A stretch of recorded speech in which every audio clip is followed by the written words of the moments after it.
ये कोई आम दिन नहीं था। ये बच्चों की खुशियों से भरा दिन था। पानी की छपाक, कहकहे, हंसी और चीखें फिजा में घुल गई थी। बच्चे पानी में उछलते, कूदते, एक दूसरे पर पानी फेंकते और खुशी से झूमते थे। हर कतरा उनकी हंसी में शामिल लगता था।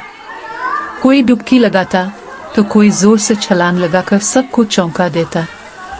छोटे मुकाबले भी हुए, कौन देर तक तीर सकता है, कौन ऊंची छलांग लगाता है। लेकिन ये सिर्फ खेल नहीं थे, ये दोस्ती, एतमाद और बेफिक्री के लम्हे थे। हर कहकहा, हर छपाक याद दिलाती थी कि बचपन एक खूबसूरत नेमत है। ये लम्हे हमेशा दिलों में जिंदा रहेंगे और हमारी वीडियो में भी।